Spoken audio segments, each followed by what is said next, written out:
Olá, meu nome é Lucas de Moraes, eu sou professor de literatura e hoje a gente vai falar sobre Marília de Dirceu, do Tomás Antônio Gonzaga. É um livro muito importante para o arcadismo brasileiro e ele é muito importante também para entender como que funcionou a transição da literatura colonial para a literatura romântica e para a literatura burguesa, por assim dizer. Bom, em primeiro lugar, vamos falar sobre Tomás Antônio Gonzaga. Quem que é esse cidadão? Primeiro, ele nasceu em Portugal, ele veio criança para Pernambuco, depois ele estudou aqui a sua infância inteira, voltou para Portugal e lá ele se formou em Direito. Quando isso aconteceu, ele escreveu um tratado do direito natural para conseguir a sua graduação. Depois ele voltou para o Brasil. Antes disso, ele trabalhou um pouquinho de magistrado lá em Portugal. Quando veio para cá, ele se envolveu na Inconfidência Mineira, ele conheceu alguns autores da Inconfidência Mineira, alguns artistas, alguns teóricos, intelectuais que estavam envolvidos na questão. Reza a lenda que a participação dele foi bem pequena, mas houve,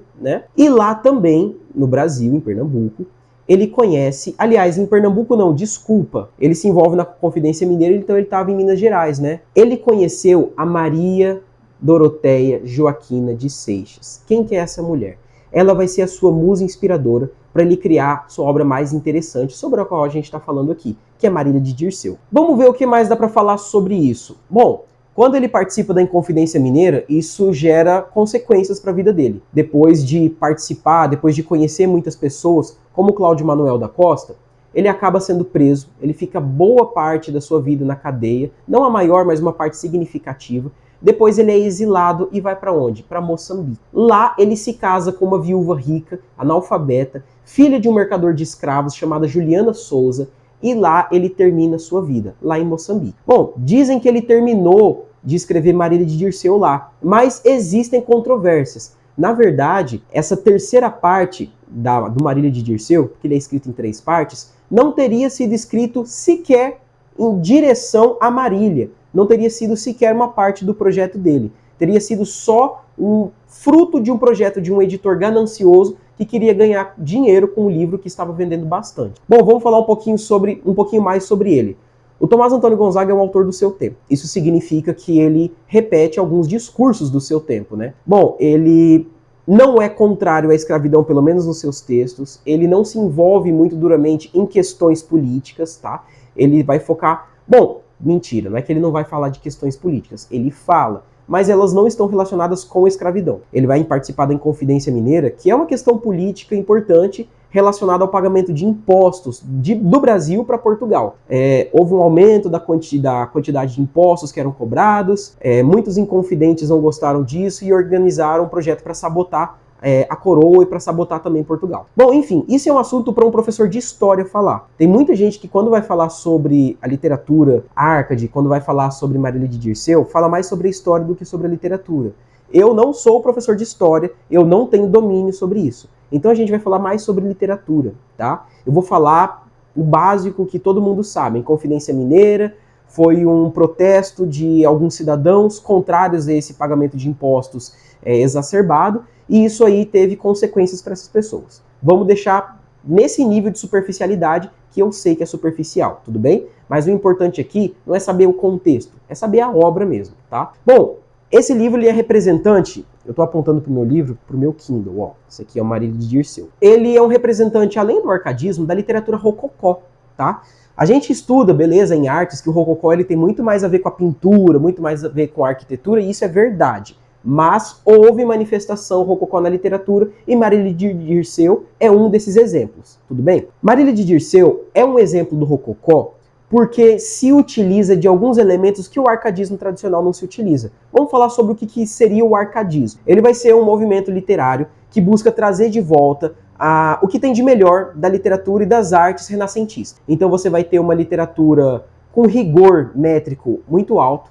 Então existem poemas em que todas as estrofes vão ter a mesma quantidade de versos. Todos os versos vão ter a mesma quantidade de sílabas. É um negócio super organizado. Até porque, se você for pegar o conceito do que é lira na gramática, diz-se que lira ela vai ser uma estrofe de 5 versos. O segundo e o quinto versos vão ser decassílabos, ou seja, com 10 versos. E os restantes vão ser hexassílabos, com 6 versos, E vai ser um esquema fixo de rimas, né, que vão se repetir. Isso não é constante no Marília de Dirceu. Por que isso não é constante em Marília de Dirceu? Porque ele se utiliza, primeiro, de técnicas diferentes para construir o texto, e ele esteve em momentos diferentes da sua vida escrevendo esse texto também. Por exemplo, o livro ele é dividido em 3 partes. A primeira parte, ela acontece no idílio. Isso significa que ela acontece no mundo dos sonhos. Então é um negócio mais bonitinho, mais caprichoso. A segunda parte, ela já vai ser no cárcere, quando ele estava preso em Fortaleza. Aí já é mais barra pesada. Aí você tem uns versos mais severos, você vai ter umas odes mais bonitas de lembrança da mulher amada, que vão ser reais. Essa saudade vai ser muito mais próxima da realidade do que no primeiro caso, porque ele estava livre, ele podia se ver com ela. A terceira parte, ela, como eu disse, né, ela vai ser só um amontoado de poemas que o Tomás Antônio Gonzaga escreveu durante a vida. Então vai ser tipo um espólio, né? Vai procurar no Google o que é espólio. Então ele vai ser só um monte de versos a mais e de sonetos e de odes que não vai ter uma relação muito profunda com o próprio Marília de Dirceu. Tá, voltando a falar sobre o Tomás Antônio Gonzaga, né? Por que ele é rococó? Enquanto o arcadismo ele utiliza uma figura de um indivíduo ameno, que ele não é extremo para nenhum dos lados, né? Ele não é nem muito triste, nem muito feliz, ele não é muito animado, mas também não é muito melancólico. Ele tenta se manter, né, na medida de todas as coisas. Acontece que Marília de Dirceu nem sempre é assim. Se você for ver alguns versos, existem momentos em que o Dirceu, ele busca o amor, não apenas um amor platônico, um amor ideal, mas um amor prático. Ele busca fazer amor, ele pede para fazer amor com a Marília, porque ele se sente velho, ele sente que ele precisa realizar, né, essa prática em algum momento da sua vida. Isso não aconteceria num poema Arcade tradicional, porque você não pode falar de sexo abertamente. Você tem que entender que era um mundo em que os sentimentos eles são comedidos. Você não vai falar sobre essas coisas, né, abertamente. Inclusive, é por isso que o poeta Arcade, ele cria esse mundo dos sonhos. Porque ele quer falar sobre algumas coisas que não se pode falar nesse mundo barroco. Vamos entender que o mundo ele era barroco até então. Como assim o mundo era barroco? Você estava vivendo uma bagunça entre a reforma protestante, a contra-reforma católica. Alguns tempos depois, o Charles Darwin vai aparecer com a teoria da evolução. Então estava uma zona no mundo. O indivíduo não sabia no que acreditar. Ele não sabia se a igreja católica estava certa, ou se ela só estava tentando consertar os erros porque a igreja protestante estava começando a crescer. Ele não sabia se a igreja protestante tinha de fato um objetivo ou se ela só queria tomar o poder. Ele não sabia se o mundo ia se voltar para monarquia. Então você ia ter aquela hierarquia, você ia ter, né, aqueles títulos de nobreza. O indivíduo não sabia disso. Ele não sabia no que acreditar. Ele não sabia que, bom, vamos lá, já tinha acontecido a Revolução Francesa, né? Igualdade, fraternidade, liberdade. Você vai ter, né, o individualismo se acentuando. Então estava uma bagunça o mundo. A gente não tinha uma coisa para acreditar. Você podia acreditar em várias coisas. Assim, hoje em dia é normal isso. Você vai ter um indivíduo budista, o religioso, o pagão. Só que hoje a gente já está acostumado com essa diversidade. Imagina um mundo que era predominantemente católico. De repente, aparecem outras possibilidades de enxergar a sua realidade. As pessoas ficam com medo. E quando elas ficam com medo, o que acontece? Elas vão fugir. Para onde? Para o mundo das ideias. Diz a crítica literária que o Tomás Antônio Gonzaga, ele era um Arcade sem Arcádia. E o que é a Arcádia? Primeiro, vamos entender o que ela é. A Arcádia ela é o mundo ideal. Ela é o mundo em que, na mitologia grega, os deuses frequentavam. Você não precisava trabalhar. Tudo nascia do chão, então você podia viver uma vida tranquila, perfeita, sem nenhum desequilíbrio. Os poetas Arcades, eles tentam trazer a realidade da mitologia greco-romana para sua literatura. Então você vai ter uma assimilação da paisagem tropical com esse mundo Arcade, que vai remeter várias vezes, inclusive, ao mundo burguês europeu. Como assim? Você não vai ter no vocabulário arcadista um homem que se olha no espelho. Ele não vai se olhar no espelho, ele vai olhar o seu reflexo numa fonte, porque a fonte ela é muito mais natural, ela é própria do Arcade, né? Ela é própria da Arcádia, daqueles locais perfeitos, construídos, né, com aquela arquitetura grega, a arquitetura greco-romana. O homem, quando ele fica velho, ele não vai andar numa bengala, ele vai andar num cajado, que nem o Gandalf. Por quê? Porque ali aquilo é próprio dos pastores. Então, o vocabulário pastoril ele vai se manifestar várias vezes. O indivíduo ele vai criar o seu gado, as suas ovelhinhas, ele vai plantar o que ele come. Então, existe aquela proximidade com a natureza, uma comunhão com a natureza que começa no arcadismo e se torna muito mais forte no romantismo. Por exemplo, Tenta lembrar de algum filme que você tenha assistido em que haja uma cena de enterro. Naquela cena de enterro, por acaso estava chovendo? Sabe por que estava chovendo, se a resposta for sim? Porque aquilo ali é um traço do romantismo. É a natureza que compreende os sentimentos humanos e chora pelo luto da pessoa que perdeu um amado. Aquilo ali é tudo característica do romantismo. Além disso, o Tomás Antônio Gonzaga ele é um bom representante da transição da literatura barroca para a literatura romântica. A literatura barroca, ela é solene, ela é organizada, ela é comedida, tá? Por que que o Tomás Antônio Gonzaga é rococó? Porque o rococó, ele é uma fase de transição entre o barroco e o arcadismo. E o que vai acontecer no rococó? Você vai ter o hedonismo sendo valorizado. O que é o hedonismo? É a valorização dos prazeres carnais. Você vai ter o exagero do sentimento, porque ele vai ser uma resposta àquele comedimento. Ah, vocês barrocos, vocês são muito quietinhos, vocês são muito comportados. Eu vou falar o que eu tenho que falar mesmo. Eu não quero nem saber se vão me xingar porque eu falo que eu amo aquela mulher. Porque eu a amo mesmo. Então os homens românticos apareceram no arcadismo e eles se desenvolveram no romantismo, certo? Bom, Marília de Dirceu, a obra mais importante do Tomás Antônio Gonzaga. É um longo poema narrativo. Ele é dividido em 3 partes. 2 partes são compostas em liras e essas foram criadas pelo Tomás Antônio Gonzaga com um objetivo: escrever sobre a Maria Doroteia. Inclusive a Maria Doroteia ela vai se transformar numa ideia. Ela deixa de ser uma pessoa, né? Ela supera tudo isso. Depois a gente fala sobre idealização feminina. Essas liras, elas são um termo utilizado para os poemas que compõem a obra, né? Essa terceira parte, ela vai misturar liras, sonetos e odes. Inclusive, uma das partes mais bonitas é uma ode que aparece ali, mas ela não tem diretamente a relação com a Marília. Às vezes vai ter, às vezes não. Como eu disse, de acordo com a crítica, aquilo ali foi só uma tentativa do editor ganhar grana, dinheiro, em cima de um livro que estava vendendo muito. Inclusive, eu tô com um livro aqui, ó, esse livro chama-se Formação da Literatura Brasileira. Ele é escrito pelo Antônio Cândido, o maior crítico literário do Brasil. Quando eu estava estudando para dar essa aula, eu vi o que ele fala sobre uma suposta terceira parte. Ele diz que é falsa. E eu fiquei, cara, como assim ela é falsa? O livro ele tem as 3 partes aqui. Então, como que estão publicando a parte falsa? Acontece o seguinte: existiu uma publicação falsa, uma terceira parte falsa de Marília de Dirceu. Essa terceira parte, ela não tem as mesmas características, nem sentimentais e nem estruturais das outras últimas, das 2 primeiras, aliás. E isso fez com que muita gente desconfiasse. Pessoas que gostavam da literatura e que se aprofundavam. O que aconteceu? Descobriram que houve uma mentira, que outra pessoa escreveu uma terceira parte. Depois foi publicada, descobriu-se que foi publicada uma terceira parte genuína. E essa terceira parte genuína pertenceu ao Tomás Antônio Gonzaga, mas ela não faz parte do livro, beleza? Por isso que a gente fala pouco sobre ela. Bom, ficha técnica do livro. Ele é escrito no fim do século XVIII, predominantemente. Onde que acontece? Principalmente em Ouro Preto, Minas Gerais, e em Ilha das Cobras, no Rio de Janeiro, que é onde o Tomás Antônio Gonzaga fica preso parte da sua vida. Ele também vai para Fortaleza, ele é transferido e por aí vai. Dividido em 3 partes, a primeira 33 liras, a segunda 38 liras e a segunda vai ser composta por liras e ode. O contexto envolve a Inconfidência Mineira, que eu já falei, existe esse contato com a Europa, porque é literatura colonial, e existe uma relação com as principais tendências do arcadismo, que são a fuga de um mundo urbano, né, que a gente vai dar vários nomes em latim, né, Fugere Urban, Carpe Diem, Locus Amenus e por aí vai. Vários temas em latim para lembrar, né, daqueles temas da literatura greco-romana. Inclusive, o senhor Tomás Antônio Gonzaga, ele copia na caruda vários versinhos de outros poetas, inclusive poeta de, 2.500 anos atrás. Eu vou mostrar aqui para você depois. Algumas constantes, né, do arcadismo. Você tem a aversão ao urbano. O indivíduo ele não queria saber de urbanidade, porque isso tinha muito a ver com o barroco, tinha muito a ver com aquele estilo de vida monarquista. Então vai ter hierarquia, vão ter títulos de nobreza, isso aí vai assustar as pessoas, vai assustar o indivíduo árcade. A tensão que é criada naquele ambiente também é muito prejudicial para o indivíduo árcade, né? Existe uma idealização feminina aí, tá?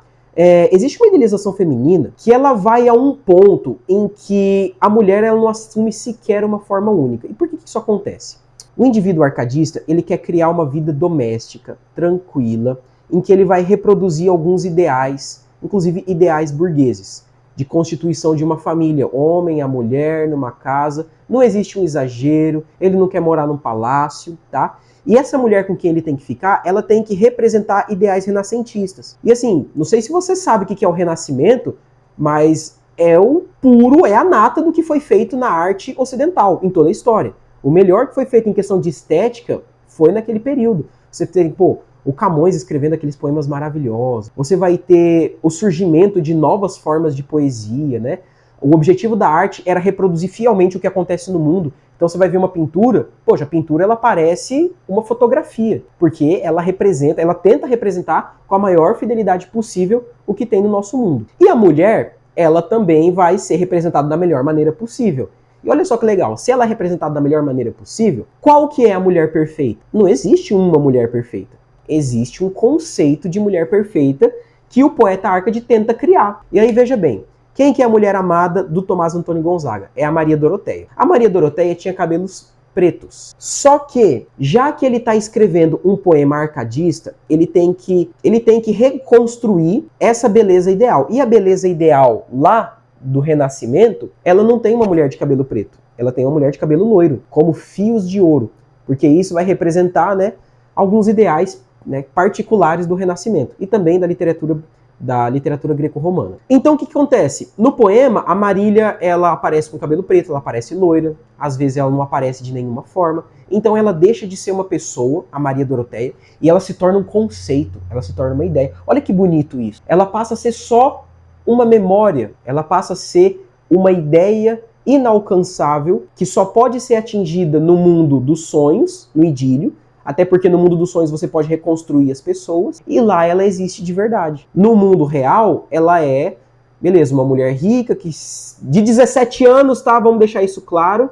Ela conhece o Tomás Antônio Gonzaga com 17 anos, ele tem 40. Ela é rica e ele é pobre. A família dela queria que ela se casasse com uma pessoa rica, ela acaba se apaixonando por aquele poeta pobre. Inclusive, ele faz questão de mostrar isso muito claramente no poema, de maneira inversa. Ele se coloca como um pastor rico. Por quê?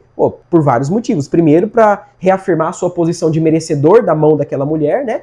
E também para mostrar as suas qualidades como indivíduo. Outros elementos aqui do Marília de Dirceu, que são constantes. Carpe diem. O que é o carpe diem? É o proveito do momento. Não é necessariamente, vamos viver o agora e dane-se o amanhã. Não, não é isso. O Carpe Diem, ele diz respeito a aproveitar os instantes, aproveitar o presente, sem ficar se remoendo com o passado e sem ficar ansioso com o futuro. Mas o futuro também aparece. No Marília de Dirceu, em algumas partes inclusive, o Dirceu, ele fica com medo, porque ele começa a ficar calvo, ele começa a ficar velho, o cabelo dele, o que sobra de cabelo dele começa a ficar grisalho, então ele quer, né, consumar o seu amor com a Maria Doroteia, que ali é a Marília, imediatamente. Por que ele quer fazer isso? Ele quer fazer isso imediatamente porque a qualquer momento a morte pode buscá-lo, né, e levá-lo para outro lugar. Por isso que existe o proveito do momento. Só que o Carpe Diem ali no Marília de Dirceu, ele é meio que às pressas. Então ele é um pouco transfigurado, tá? Outro conceito, Fugere Urbem, que eu falei, que é a fuga do urbano, porque eles não aceitavam a formação daquela sociedade, né? Você tem o locus amenus, porque se tem o Fugere Urbem, que é a fuga do urbano, o urbano, ele é caótico. Ele vai para onde, então, o indivíduo arcadista? Ele vai para um local ameno, que a gente vai chamar de locus amenus. Esse local ameno, ele tem a ver com as pradarias, ele é um lugar aberto, amplo, onde o gado pode pastar, onde você pode plantar o que quiser. É um lugar bonitinho e fofo. É tipo ir na chácara do seu tio no fim de semana, quando você quer fugir da cidade. E lógico, né, várias referências à mitologia greco-romana, porque o objetivo do arcadismo, né, inclusive o outro nome do arcadismo que a gente dá é neoclassicismo. Por quê? Porque eles querem trazer o período clássico de volta, né, ao seu pico, ao seu máximo. Bom, vamos falar um pouquinho sobre outro conceito arcadista, que é o Aurea Mediocritas. O que é isso? É toda a composição de um universo sem extremos. Você não vai ser exageradamente romântico, você não vai ser exageradamente cético, de novo. Você não vai ser exageradamente romântico, você não vai ser exageradamente cético. Você vai viver, né, à medida, você vai tentar buscar os meios ali para viver com tranquilidade. A paisagem que nasceu para a arte, como evasão das cortes barrocas, diz o Antônio Cândido, ela recorta-se para o neoclássico das dimensões menores da cenografia idílica. Então você sai daquele ambiente grandioso, que é uma corte, né, que é um palácio, e vai para um local pequenininho. A natureza, ela vai virar um refúgio para o homem do burgo, que ele é oprimido por distinções e hierarquias. Então, eu não quero ser um homem distinto, eu não quero ser mais do que você. Eu vou vazar daqui e eu vou para a natureza. Porque na natureza eu posso viver naturalmente. Como assim? Ele pode falar sobre temas que não são muito bem falados na corte, ele pode declarar o seu amor com muito mais vontade, e por aí vai. A natureza, inclusive, como eu estava falando, ela é um pano de fundo. Esse pano de fundo, ele torna possível expressar algumas inclinações sexuais, né? Ou então nostálgicas, né? Com saudade de um passado que ou existiu ou não, em que o decoro da esfera civil, ele relegava apenas a vida íntima. Ou seja, você só podia falar abertamente sobre sexo dentro de casa. Você não podia falar sobre isso em público. Você não podia sentir saudade de um momento anterior que era melhor do que atualmente, na sua opinião, porque, né, o julgamento popular, ele ia te bater, ele ia te amassar. Então, o indivíduo ele só conseguia falar sobre essas coisas dentro de casa, mas ele queria falar abertamente. Então, o que ele faz? Ele foge na sua cabeça, para a sua cabeça. Na sua cabeça, ele cria uma natureza ideal, que às vezes nem é parecida com o Brasil, e lá ele vive tranquilamente. Olha aqui o que o Alfredo Bozzi ele vai falar, né? O que situa essa poesia na transição para o romantismo? Aliás, desculpa, quem fala isso é o Jacinto Coelho. O que situa essa poesia na transição para o romantismo é a pintura, por vezes com admirável precisão de traço, de situações humanas concretas ou de espetáculos da natureza. Aqui ou ali, o amor do real, ele fende a crosta das convenções poéticas. Por exemplo, várias vezes o poeta descreve a Marília com fino cabelo louro, mantendo-se fiel ao ideal feminino do Renascimento. Mas eram realmente negros os cabelos da mocinha de Vila Rica. Por isso, outras vezes o Gonzaga, renegando a ficção, ele nos fala de negros e finos cabelos da noiva, que ainda está contemplando em espírito na sua cruel masmorra tenebrosa. Então olha só, às vezes o cara se apaixona tanto, ele gostava tanto da Maria Doroteia, que ele abandona aquele projeto de reconstruir o Renascimento, reconstruir, né, a mulher do cabelo do fio de ouro, e ele coloca o cabelo dela era preto, ela era branca, ela era linda, ela era minha mulher. Por quê? Porque o cara ele tava coringaço da cabeça, ele não queria nem saber se era ficção ou não, ele estava declarando o seu amor pela mulher amada. Inclusive, esse livro aqui, ó, do Alfredo Bozzi, História Concisa da Literatura Brasileira, ele apresenta uma parte interessante sobre esse livro. Vamos ver sobre o que ele fala. Na página 76, olha só essas duas estrofes. Os seus compridos cabelos, que sobre as costas ondeiam, são que os de Apolo mais belos, mas de loura cor não são. Tem a cor da negra noite, e com o branco do rosto fazem, Marília, um composto da mais formosa união. Os teus olhos espelham luz divina, a quem a luz do sol em vão se atreve. Papoula ou rosa delicada e fina te cobre as faces, que são da cor da neve. Os teus cabelos são uns fios d'ouro, teu lindo corpo bálsamos vapora. Poxa, então calma aí. Então quer dizer que de uma estrofe para outra ela fica com cabelo preto e com cabelo loiro? Sim, porque ela é uma ideia. Então não se confunda, ou pelo menos não ache que você está lendo errado a descrição dela quando ele muda a forma física da Marília. Isso é proposital. Isso serve para dizer que ela não é uma pessoa só. Ela é tão perfeita que não cabe apenas em uma definição. Beleza? Continuando. O Jorge Alves Osório, ele fala o seguinte: as poesias da Marília de Dirceu, tais quais o público as conheceu tradicionalmente, estão agrupados num corpus instituído por critérios de natureza exterior, e não na perspectiva de oferecer a linha ondulante incerta da criação poética. Ou seja, eu não vou criticar a organização dessas estrofes, porque não foi o Tomás Antônio Gonzaga que construiu. Isso foi construído por um editor. Por isso que ele diz que é instituído por critérios de natureza exterior. O editor organizou as lírias na forma como elas estão. Então, ele pegou vários poemas do Tomás Antônio Gonzaga, leu, obviamente, né, incessantemente, falou, não, eu acho que a organização boa é essa, e assim se construiu essa obra. A obra como um todo, ela mostra um afastamento progressivo do Dirceu para Marília. Em primeiro lugar, né, você tem a primeira parte, que é o idílio dos noivos. Acontece no mundo das ideias. Os versos, eles são mais simples, mas eles têm mais adjetivos, eles são mais enfeitados. O que não tem, por exemplo, uma construção muito difícil. Você consegue entender, né, com a devida leitura, o que está acontecendo ali. Você vai ter mais alegria, você vai ter uma idealização, você vai ter uma proximidade do Dirceu com a Marília, feita de uma maneira um pouco mais, como que eu posso dizer, infantil? Eu não vou dizer exatamente infantil, mas ela é mais sonhadora. Ele não está falando da paixão por ela de uma maneira prática. A segunda parte, eu tendo a acreditar que acontece o contrário, porque você tem formas de poesia mais severas, né? Inclusive, não apenas formas mais severas, mas você vai ter também uma maior densidade nos poemas, porque a segunda parte ela foi escrita enquanto o Tomás Antônio Gonzaga estava preso. Então pensa, ele estava preso, ele não tinha o que fazer, ele estava encarcerado, ele perdeu as vacas, ele perdeu as ovelhinhas, ele perdeu o pasto, ele perdeu a casa, ele perdeu principalmente a sua mulher. O Antônio Cândido, na página 121 de Formação da Literatura Brasileira, ele traz um pedaço de um poema que é uma ode escrita pro Dirceu, aliás, do Dirceu para Marília. Na primeira fase da sua poesia, diz ele, anterior à prisão, denota preferência pelo verso leve e casquilho, tratado com facilidade. Depois de preso, supera este lado rococó da inspiração, concentrando-se em formas mais severas. Não obstante, é desse tempo a mais bela das odezinhas amorosas que compôs. Olha só que bonitinho. A minha amada é mais formosa que o branco lírio dobrada a rosa, que o cinamomo, quando matiza, com a folha a flor, Vênus não chega ao meu amor. Então ele cria uma melodia no seu poema, vou deixar aqui. Ele cria uma melodia no seu poema para mostrar o quanto que ele sente saudade. Existe uma melancolia maior, mas é o seguinte, ele não se humilha. Isso é uma coisa muito interessante. O eu lírico, Dirceu, ele não se humilha em nenhum momento. Quando ele está preso, ele mantém a sua distinção, ele diz, eu amo a minha mulher, eu tô preso, mas eu não vou abandonar os meus valores, eu não vou abandonar a minha índole, a minha moral, né, para me rebaixar.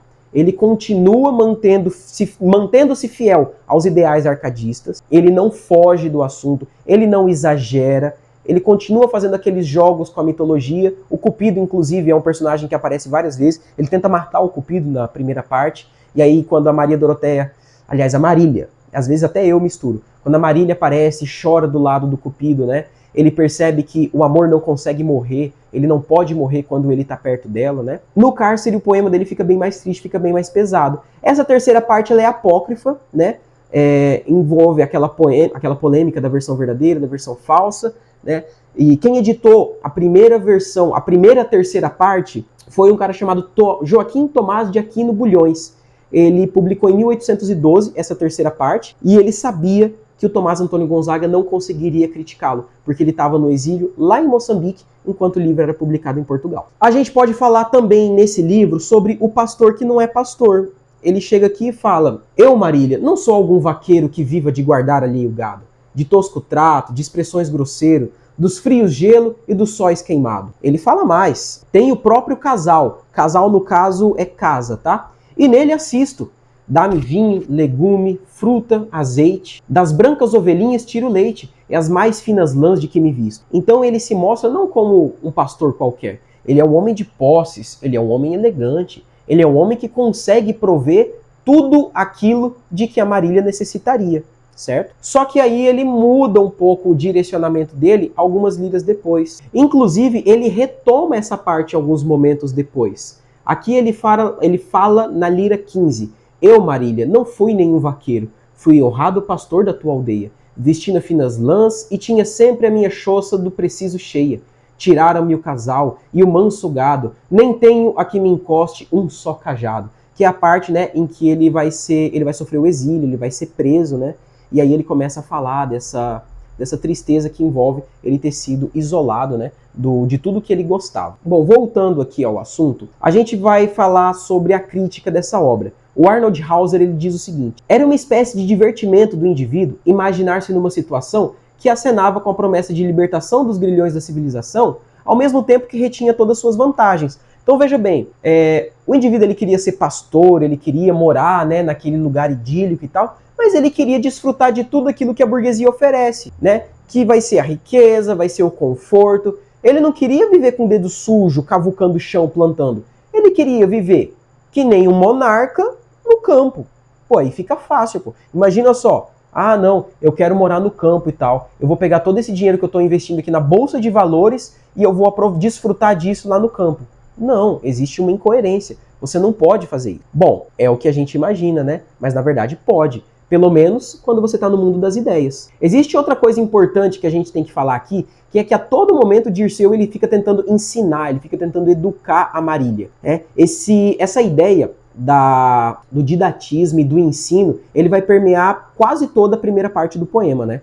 Primeiro ele fala sobre o homem ameno sobre o herói. E olha só como que ele utiliza uma estratégia argumentativa que é muito parecida com a estratégia argumentativa que você utiliza na redação do Enem. Ele começa a falar assim: Alexandre, Marília, qual o rio, que engrossando no inverno tudo arrasa, na frente das cortes cerca, vende, abrasa cidades mais fortes. Foi na glória das armas o primeiro, morreu na flor dos anos, e já tinha vencido o mundo inteiro. Mas este bom soldado, cujo nome não há poder algum que não abata, foi, Marília, somente um ditoso pirata, um salteador valente. Esse Alexandre que ele menciona aqui é o Alexandre o Grande, aquele cara que foi aluno do Aristóteles, que dominou meio mundo. Ele está querendo dizer o seguinte: esse homem aí, que ele é guerreiro, ele é bravo, ele é um herói, esquece, cara. Esse cara morreu na flor da idade. O negócio é você pegar leve, é você não ir demais nas coisas. Eu aqui, ó, eu sou um soldado que não tem poder nenhum que abata. Eu me mantenho firme. E eu sou só um soldado, eu sou só uma pessoa a mais. O que ele está querendo dizer aqui? O arcadismo, ele preza, né, por essa aura medíocritas. Então você tem que ser uma pessoa medíocre, mas veja bem, medíocre não é uma crítica aqui, não é utilizado no sentido pejorativo. Você tem que ser uma pessoa mais ou menos. Às vezes você é mais, às vezes você é menos. É medíocre no sentido de ser o meio, certo? O Dirceu, ele protagoniza uma experiência contínua de transmissão de um padrão moral, de acordo com Antônio Cândido.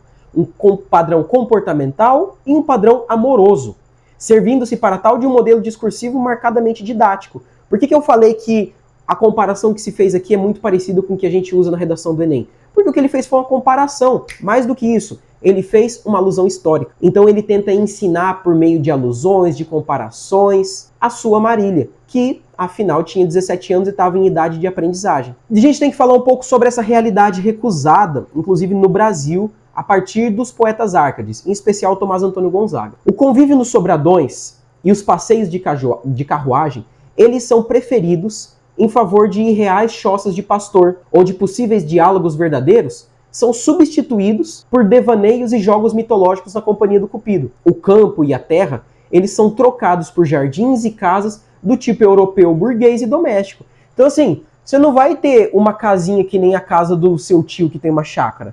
Você não vai ter uma casinha que vai ser um rancho. Não.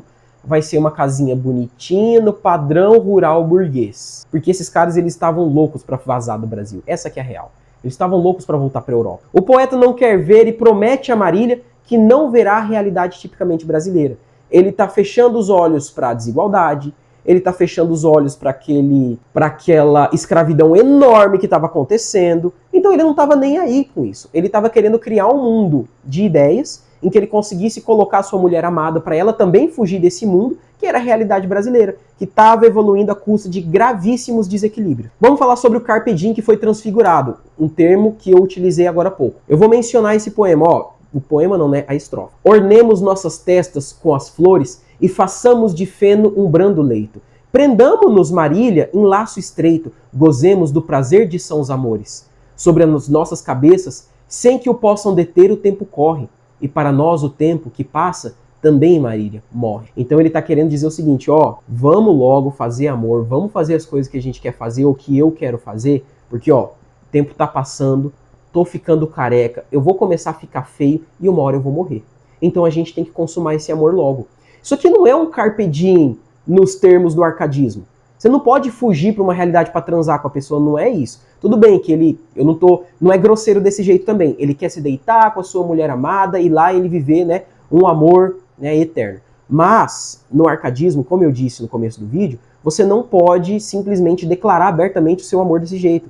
Por isso que a crítica diz que ele é mais voltado para o rococó do que para o arcadismo. Se você vir um poema do Cláudio Manuel da Costa, ele não vai falar nesses termos sobre o amor. Ele vai ser muito mais comedido. O que é a harmonia e o fugere urbem? 2 versos exemplificam isso. Tu não habitarás palácios grandes, nem andarás nos coches voadores. Ele não quer que a mulher amada viva num palácio. Ele não quer voltar para aquela realidade da corte. Pelo contrário, ele quer sair da corte e viver no mundo tranquilo e doméstico. Eu tô retomando e eu tô repetindo várias coisas de propósito, tá?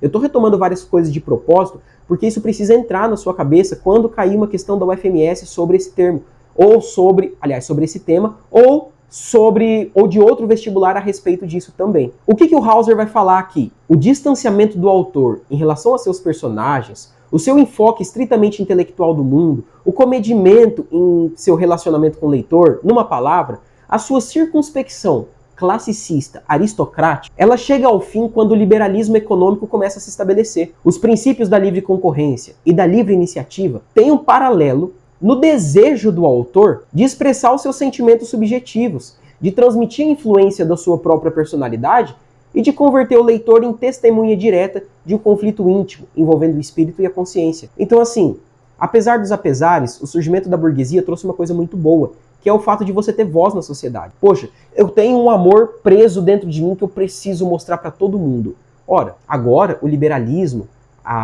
os direitos individuais e principalmente, né, a atenção no individual, ela vai permitir ao poeta poder falar sobre esses amores. Eu quero fazer algumas comparações, né, de certos versos dos poemas, porque a gente pode acreditar que é só uma imitação, a gente pode acreditar que é só plágio, mas não é bem isso que está acontecendo. Antes do romantismo, a ideia de cópia ela era um pouco diferente da que acontece hoje em dia. Se antigamente a ideia de inspiração ela era muito mais valorizada, você vai ter um poeta que ele copia quase inteira uma estrofe de outro poeta e ele é valorizado por causa disso. Porque veja só, tem vários contextos. O primeiro deles é o seguinte: não tinha livro que nem tem hoje. Eu tenho 3 livros em cima da mesa de 3 editoras diferentes. Isso não acontecia.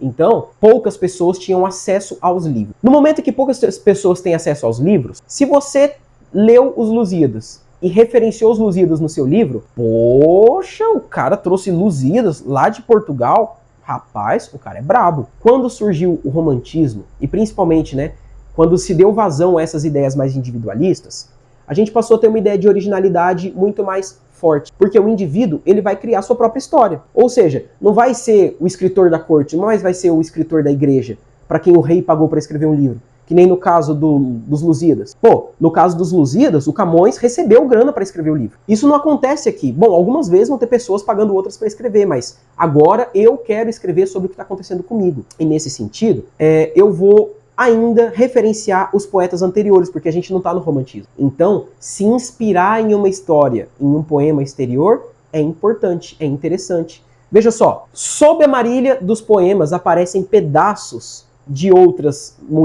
marílias, outras mulheres. Tem um poeta que chama Garção que escreve o seguinte: eu não sou minha Nise, pergureiro, que viva de guardar alheio gado. Olha só o poema do Tomás Antônio Gonzaga. Eu, Marília, não sou algum vaqueiro que viva de guardar alheio gado. É igualzinho, cara. É igualzinho.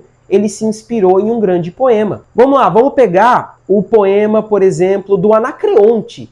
O Anacreonte, que é um poeta do século V a.C. Ele escreve assim: já me alvejam as têmporas e a cabeça é calva. Já passou a cara a juventude e os dentes se arruinaram. Aí olha só o que Tomás Antônio Gonzaga escreve. Já me vai, Marília, branquejando o loiro cabelo que circula a testa. Este mesmo que alveja vai caindo e pouco já me resta. Ele está falando sobre a mesma coisa, que é o medo que o homem sempre teve em ficar careca. Precisamos falar sobre isso, mas isso fica para outro dia. Primeiro a gente vai falar sobre Marília de Dirceu. As liras do Tomás Antônio Gonzaga, diz o Antônio Cândido, elas são copiosas na celebração do lar, nos sonhos de vida conjugal. Por isso que dignificam sentimentos cotidianos. As liras, elas se tornam mais pungentes à medida que ele está no cárcere, e ele vai se distanciando cada vez mais. Na primeira parte, ele se aproxima dela fisicamente, mas ele já está distante, porque ele a cria num sonho. Na segunda parte, ele está preso e ela está livre, se distancia cada vez mais. A terceira parte, que é publicada após a morte dele, mas beleza, ele já estava no exílio quando morreu, é a distância máxima. Então é um livro sobre o amor e sobre a aproximação das pessoas, além desse distanciamento que se manifesta no mundo real, mas que não precisa necessariamente se manifestar no mundo virtual. E por último, uma última citação do Alfredo Bose, que ele diz que há no Tomás Antônio Gonzaga a mesma disposição para atenuar em idílio tudo que é tenso, conflitante, e é comum, nesse caso, o convívio com o iluminismo. Bom, eu espero ter ajudado nesse apanhado geral de Marília de Dirceu. Esse vídeo, obviamente, ele não exclui o fato de que você precisa ler esse livro. Ele está de graça na internet e você não precisa violar a lei para isso. É só entrar numa página chamada dominiopublico.gov.br e procurar Marília de Dirceu. Você consegue ter acesso ao texto integral em todas as suas partes lá, beleza? Agora, a gente vai se encaminhar para as questões relacionadas a esse livro. Pronto, agora a gente vai começar a resolver exercícios sobre Marília de Dirceu.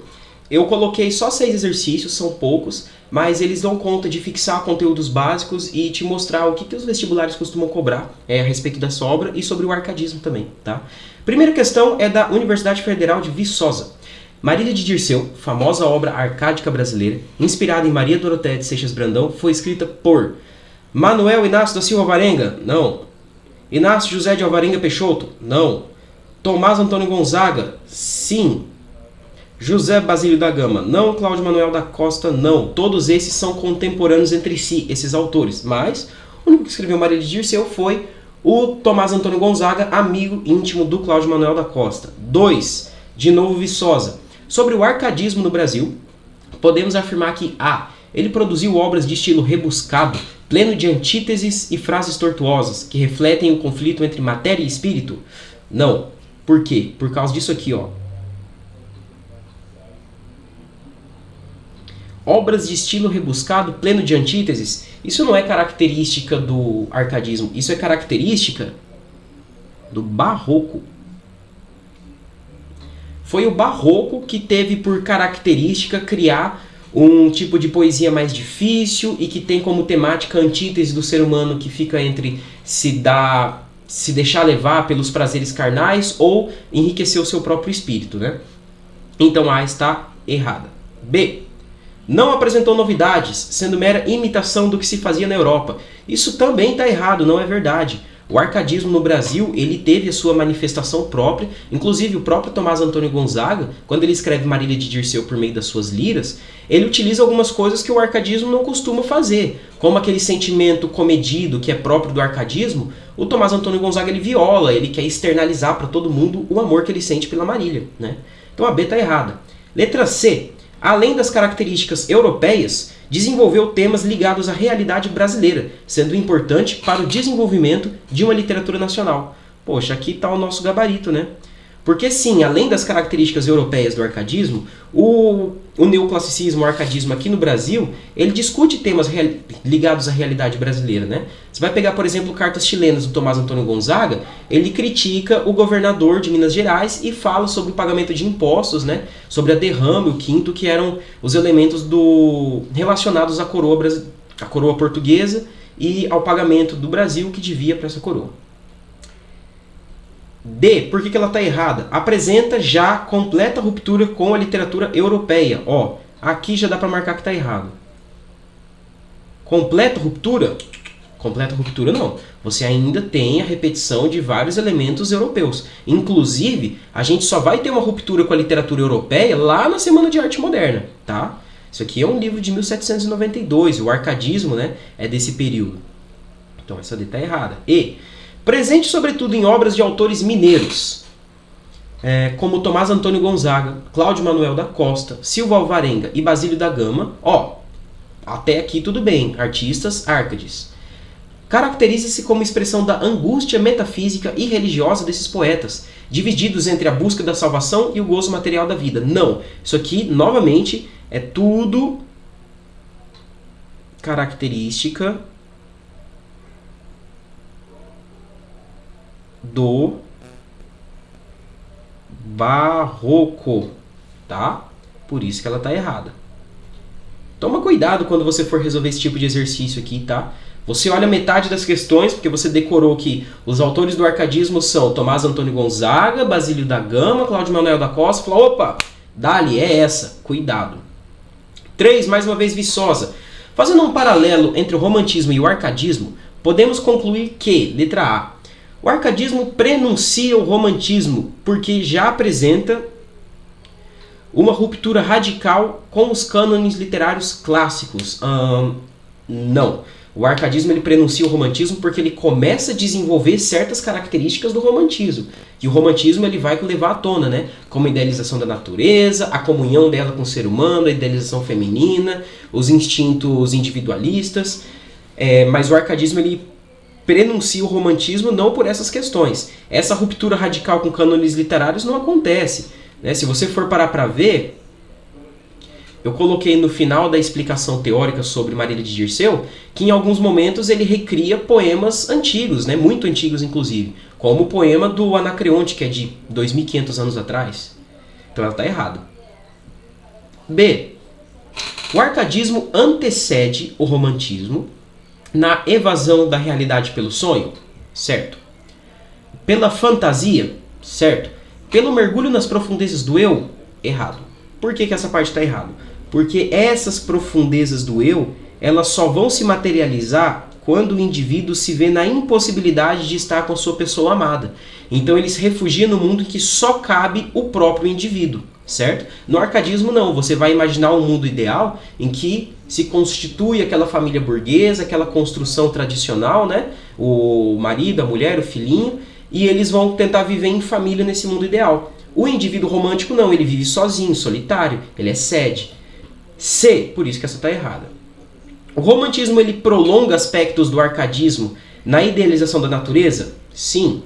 Da mulher? Sim. Do amor? Principalmente. Ele vai idealizar o amor até o momento de ele não ser concebível nem se estivesse no mundo real. Então o indivíduo, ao se deparar com a impossibilidade de consumar o seu amor, se volta para a sua interioridade.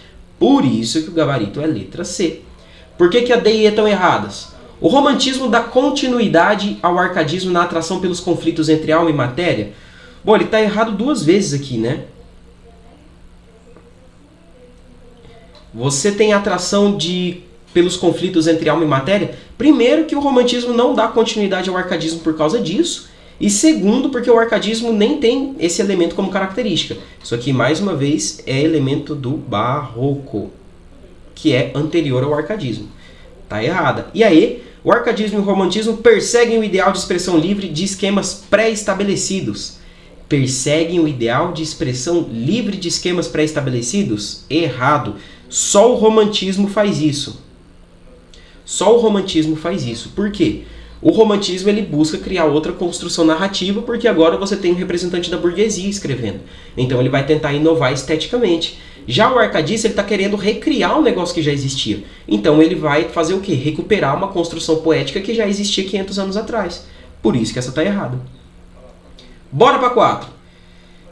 Leia a estrofe de Tomás Antônio Gonzaga e faça o que se pede. Os teus olhos espalham a luz divina, a quem a luz do sol em vão se atreve. Papoila ou rosa delicada e fina, te cobre as faces que são da cor da neve. Os teus cabelos são os fios de ouro, teu lindo corpo bálsamo vapora.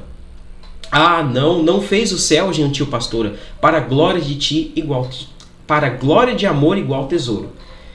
Tomás Antônio Gonzaga, Marília de Dirceu, parte 1, lira 1, então é bem no comecinho. Sobre a personagem central feminina, podemos afirmar que a. Marília é mostrada ao mesmo tempo como pessoa e como encarnação do amor como categoria absoluta? Errado. Ó. Encarnação do amor como categoria absoluta, não. Por dois motivos. Primeiro, porque ela nem aparece apenas como pessoa. Ela supera a ideia de pessoa. A Marília ela é apresentada como um conceito, porque ela não tem uma forma definida, portanto não é categoria absoluta. Segundo, que ela não é a encarnação do amor como categoria absoluta, porque o Cupido também está lá, e ele também é uma representação do amor. Por isso que A está errada. B. Apesar da beleza deslumbrante da amada, não se verifica na construção dessa personagem qualquer idealização clássica da mulher. Não se verifica na construção qualquer idealização clássica. Tem sim, ó. Os teus cabelos são os fios de ouro. A mulher branca, loira, com uma roupa branca e leve, ela vai representante da mulher ideal do classicismo, a mulher clássica. Então essa aqui está errada também. O poeta dirige-se a Marília unicamente como sua noiva e futura esposa. Não, ele também se refere a ela como uma mulher perdida, principalmente quando ele está no cárcere. Letra D. A beleza luxuriante de Marília contrasta com o ideal de serena fruição dos prazeres sadios da vida. Isso aqui está certo ou está errado? Isso aqui está muito errado. Opa, isso aqui está muito certo. Por que isso aqui está certo? Lembra que eu falei que o Tomás Antônio Gonzaga, quando ele escreve Marília de Dirceu, ele não faz de um jeito 100% arcadista? Ele tem um pouquinho de rococó? Por que isso acontece? Justamente por causa dessa beleza luxuriante, que é uma beleza que faz remeter ao sensualismo, faz remeter a pensamentos sexuais. Isso não era comum do arcadismo. Agora, para o rococó isso é normal porque é uma resposta ao barroco, que é comedido, que não fala sobre essas coisas. E por último, Marília, pela sua intensa sensualidade, representa o ideal de amante e não o de noiva ou esposa. Bom, isso aqui, além de errado, é preconceituoso, né? Porque não é porque uma pessoa é sensual que ela não possa ser uma esposa. E isso nem é fazer um olhar anacrônico, tá? Número 5, de Londrina. Sou pastor, não te nego. Os meus montados são esses que aí vês. Vivo contente ao trazer entre a relva florescente a doce companhia dos meus gados. Os versos acima, os versos acima são exemplos. Do espírito harmonioso da poesia arcádica, do estilo tortuoso do período barroco, do refinamento e da ostentação da poesia parnasiana, do intento nacionalista da poesia romântica ou do humor e do lirismo dos primeiros modernistas. Bom, o que vai ser? De baixo para cima, tem humor e lirismo dos primeiros modernistas? Não tem nem como, que não tinha modernismo. Do intento nacionalista na poesia romântica, não tem nada falando de nacionalismo aqui e não é poesia romântica. Do refinamento e da ostentação da poesia parnasiana. Bom, não existia parnasianismo também. Do estilo tortuoso do período barroco. Não é barroco porque não tem nada de tortuoso. Sobrou o quê? O espírito harmonioso da poesia arcádica. Lucas, isso aqui me parece mal resolvido. Como que eu posso olhar para o poema e identificar que isso aqui é Árcade? Presta atenção. Ambiente pastoril, sou pastor. Outra coisa. Fico contente ao trazer entre a relva florescente, ó a natureza vista de um jeito bonitinho. A doce companhia dos meus gados, valorização de uma vida pastoril, de uma vida interiorana. Você tem aí elementos relacionados ao arcadismo. Entre outras características do arcadismo, encontramos a utilização pelos poetas de pseudônimos pastoris. Bom, sei lá, esse vídeo foi sobre Marília de Dirceu, né? Eles não são o apelido de Tomás Antônio Gonzaga e Maria Doroteia Joaquina de Seixas? Poxa, fácil esse aqui, né? Tem uma condenação do barroco que prevaleceu no século XVI nas suas formas de cultismo e conceptismo? Não. Na verdade, o arcadismo ele nunca buscou confrontar o barroco, nem condená-lo, né? O barroco ele continuou sendo desenvolvido, só que com muito menos intensidade, com muito menos força. A arte não deve ser concebida como imitação da natureza. Bom, isso aqui está errado, porque o arcadismo ele busca sim representar a natureza por meio da sua arte, até porque isso aí é característica do classicismo, né? O cultismo e conceptismo são do barroco, o subjetivismo e egocentrismo são do romantismo. Eis o gabarito. Eu espero que essas questões e a teoria tenham te ajudado, mas isso não exclui que você tenha que ler o livro. Isso não exclui a necessidade de você acompanhar alguns dos versos, buscar entender essas liras, né, por você mesmo e não apenas pela aula, beleza? Bons estudos e até a próxima!